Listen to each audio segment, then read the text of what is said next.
Order of operations with decimals, problem type 2. Evaluate the following. 7 times 1.37 minus 0.5 times 3.7. The first thing we will do is recall the order of operations, which you may know as PEMDAS.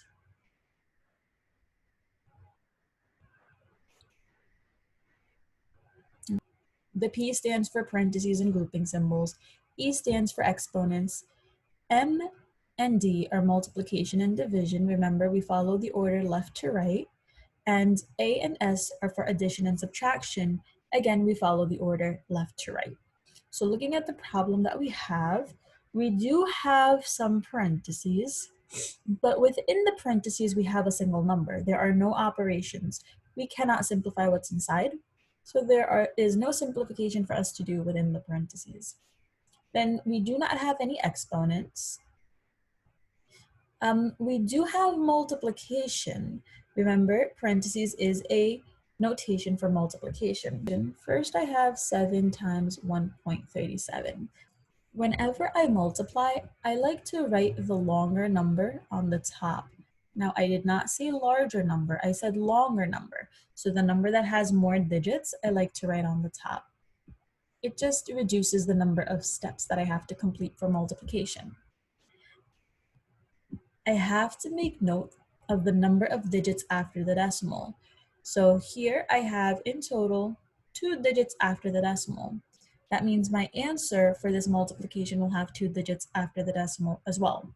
Now that I've made note of that, I'm going to ignore the decimal and multiply as if I was multiplying whole numbers. 7 times 7 is 49. I'm going to carry the 4. 7 times 3 is 21, plus the 4 is 25. I'm going to carry the 2.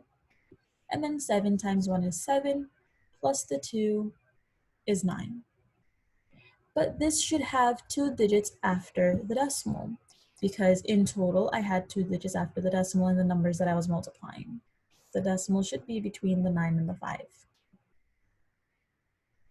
Then I also have multiplication in another spot.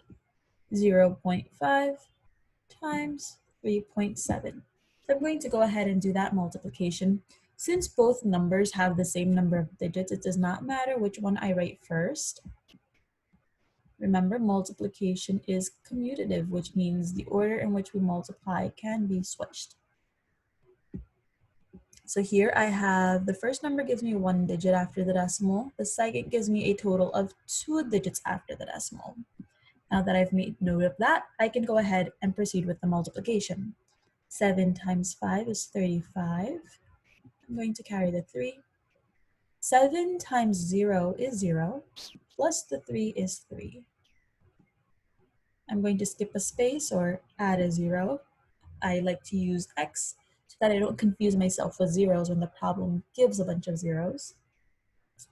Then next I have 3 times 5, which is 15. I'm going to carry the 1. 3 times 0 is 0, plus the 1 is 1. I'm going to go ahead and add these. I just bring down the 5.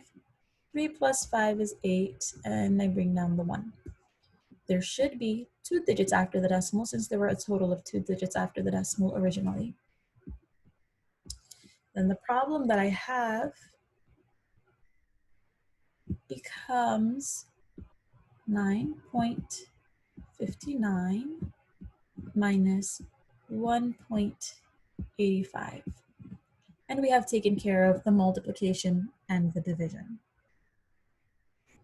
Then there's only one operation left, and it is subtraction. But when I subtract or add with decimals, I like to have the place values lined up. So I am going to write this horizontally,